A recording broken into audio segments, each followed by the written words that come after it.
It was one of those scorching July afternoons when the air feels like it's pressing down on your skin. I was inside, making an iced lemonade and listening to old country tunes, when my phone vibrated. A motion alert from my backyard security cam. I didn't think much of it, probably a squirrel or my neighbor's cat, but when I glanced at the screen, I nearly dropped my glass. Karen. In broad daylight, wearing giant sunglasses and holding garden shears, I watched her slice clean through the corner of my wooden privacy fence like she was opening a birthday gift. Behind her were two kids in swimsuits, holding floaties. My mouth fell open. She didn't even look around. Just pushed a garden chair through the hole and waved the kids in like she owned the place. What the I muttered. I grabbed my phone and rushed outside. Fury bubbling up hotter than the sun overhead. By the time I reached the backyard, Karen and her grandkids were already in my pool. One of the kids was cannonballing, the other doing laps like he trained for the Olympics. Karen sat on a lounge chair, my lounge chair, sipping something from a thermos and adjusting her ridiculous floppy hat. I stared at the fence, the gaping hole cut with zero shame, and felt my fists clench. Karen, I shouted. She turned lazily. Oh, hi, she chirped, like I was a guest at her party. Hope you don't mind, we just needed a little cool down. It's so hot, you know how it is. My jaw twitched. You cut through my fence, she shrugged. Well, we tried knocking. You weren't answering. Besides, your pool is right up against the HOA easement line. It practically looks like community property. I blinked. Karen, that's not how any of this works. She just smiled wider. You should relax more. You've got such a lovely setup here. I couldn't believe it. I'd lived in this suburban neighborhood for 3 years, and in that time, Karen had become a walking nightmare. HOA vice president, self-appointed rule enforcer, and professional bound. She'd find a neighbor for painting his mailbox the wrong shade of blue, reported another for excessive laughter during a birthday party, and tried to ban charcoal grills because the smoke offended her nose. But this was new. This was trespassing with power tools and kids. I took a deep breath, trying to stay calm. Karen, I'm asking you nicely, get out of my yard, and take them with you. She didn't move. We'll only be a little while. Don't be such a grump. That's when I realized something had to change. She thought she was untouchable, that the rules didn't apply to her. And maybe they didn't until now, because what Karen didn't know was that I had just installed a surprise she wouldn't forget. The week prior, I had installed a motion-triggered water deterrent system, a powerful water cannon, disguised among my landscaping. It was a prototype I'd built for fun, part of a backyard automation project I was working on. It had a 270-degree swivel, adjustable pressure settings, and a precision infrared sensor. I'd originally built it to keep raccoons away from the grill, but now, it had a far more glorious purpose. It hadn't been tested yet, but it was live. All I had to do was adjust the trigger zone, which, luckily, included the area near the hole Karen had just created. I turned back toward the house, ignoring her comments about me overreacting and her grandkids giggling as they splashed. You're really gonna call the cops over a little water? She scoffed. They'll laugh you off the phone. I didn't answer. I was too busy adjusting the app on my phone. Just a little tweak to the activation threshold. Perfect. Inside, I watched through the security feed. Karen stood up and strutted toward the yard's edge, holding her thermos like it was a royal goblet. Her grandkids followed behind, now running back toward the lawn area. I waited. 1 step. 2. The sensor lit green. The motor inside the disguised rock planter hummed softly. Then whoosh, a thunderous jet of water erupted from the ground, striking Karen square in the chest. Her sun hat flew off like a frisbee. She stumbled back, screaming, as the water cannon locked onto her and delivered a second blast, this time right in the face. She flailed, soaked head to toe. What is happening? She shrieked. The kids ran for cover, slipping and sliding through the grass.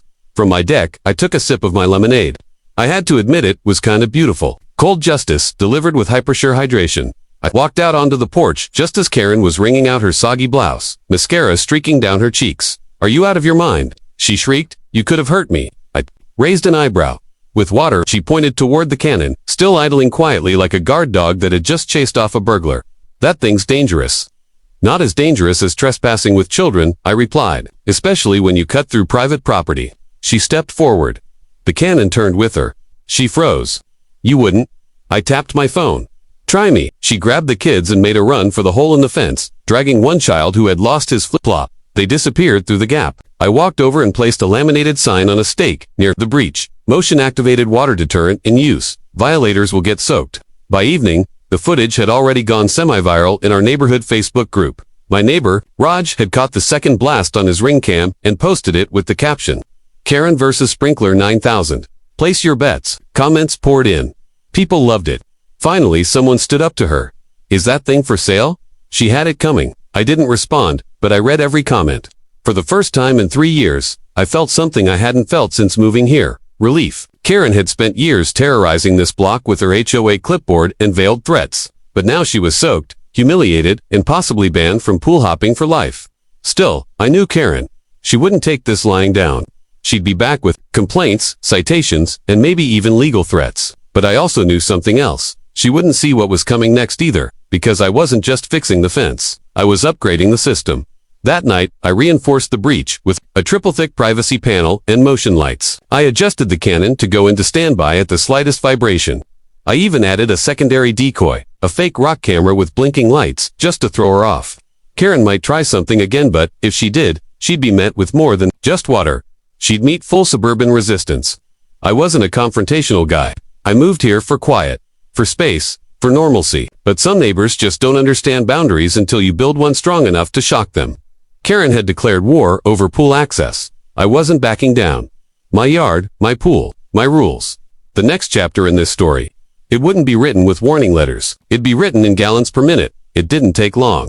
The very next morning, there was a knock at my door, loud, angry, and rapid. I opened it to find Karen standing there, wrapped in a towel like it was body armor. Her hair still looked damp, like she hadn't fully recovered from yesterday's blast. Her lips were pursed tighter than a Ziploc bag. "I need to speak with you immediately," she hissed. I stepped aside but didn't offer coffee. "Speak," she stomped. In like she owned the place and dropped a crumpled document on my dining table. "I am formally issuing an HOA citation for unsafe landscaping devices and unapproved modifications visible from the community line." I looked at the paper, then back at her. "You trespassed. With children. I have video." She waved her hand. "I've already spoken to my lawyer. You don't own the HOA. The board will vote you into compliance." I smiled faintly. She didn't know what was coming. I had already spoken to a lawyer of my own, and unlike Karen's probably overpriced golf buddy, mine was an actual HOA specialist who had seen it all. Her name was DeirdreLocke.com, lethal, and smart as a whip. When I showed her the footage, she laughed out loud. "You could sell this to Netflix," she said. Then she got serious. "Karen's wrong. That fence is fully on your parcel. Your camera footage shows criminal trespass, destruction of property, and exposure to liability involving minors. If she pushes this, she's going to lose more than pool access. She'll lose the HOA seat, maybe even face charges." That gave me an idea. I didn't want revenge. I wanted peace. But I also wanted Karen to understand that her fake authority didn't scare me. So I prepared a plan. Legal and precise. The kind that hits harder than any water cannon. That evening, I filed a formal complaint with the HOA board. Not an angry email, a professionally drafted petition backed by neighbors. Video evidence and HOA bylaw violations cited line by line. I included affidavits from 2 neighbors who'd witnessed her cutting my fence. The board, caught off guard, scheduled an emergency review. Karen didn't take it seriously until she walked in and saw 5 other neighbors seated beside me with folders in hand. Raj, Mrs. Evans, even quiet old Mr. Green, who never left his porch. All of them were there, tired of Karen's games. The president of the board, a soft-spoken retired engineer named Clark, cleared his throat. "We've received multiple complaints about the misuse of HOA authority and illegal property violations. A motion has been introduced for Karen Roth's immediate removal as vice president." Karen turned red.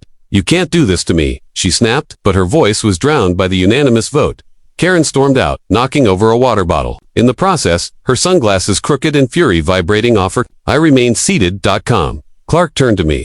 "We'll cover the cost of repairing your fence," he said, "and as of now, your yard and property modifications are fully approved, including whatever that sprinkler thing is." I smiled. "It's called Hydra." Everyone laughed. "Well," Clark said, "Hydra's a hit, but let's avoid any more hydraulic warfare, shall we?" I nodded. It felt good not to humiliate her, but to finally stand on solid ground, supported by the community. It turns out, when people are given the chance to push back against bullies, they often do. They're just waiting for someone to go first. Karen had ruled through fear. But now, her crown was soaked, cracked, and tossed aside. Weeks passed, and peace returned. The hole in my fence was replaced with reinforced cedar. I installed a second Hydra turret, not for Karen, just for symmetry. Neighbors walked by more often now. Kids waved. Someone even dropped off cookies, with a note that read, "Thanks for putting the HOA in their place." I didn't gloat. I still mowed my lawn on time, kept my trash cans neat, and followed every sensible rule. But I no longer feared Karen's clipboard, or her passive-aggressive notes. She tried once more to file a noise complaint about my motion sensors, but the new board shut it down instantly. "Maybe if you hadn't trespassed, you wouldn't have gotten drenched," Clark told her bluntly at the next meeting. That was the last time she showed her face at any neighborhood gathering. One Saturday afternoon, as I floated peacefully in my pool, the sun warm on my face, I heard footsteps at the gate. It was Raj, holding 2 bottles of craft beer. "Permission to enter your fortress," he joked. I nodded and waved him in. We sat under the shade, clinking bottles. "Man, I still rewatched that footage," he laughed. "Her scream when Hydra hit pure gold." I grinned, just glad it didn't hit one of the kids. He grew quiet. "You know, you did the right thing. You didn't just defend your yard, you stood up for all of us." That meant more than he probably realized.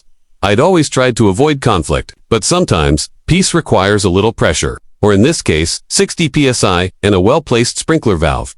Later that month, a letter arrived from the county.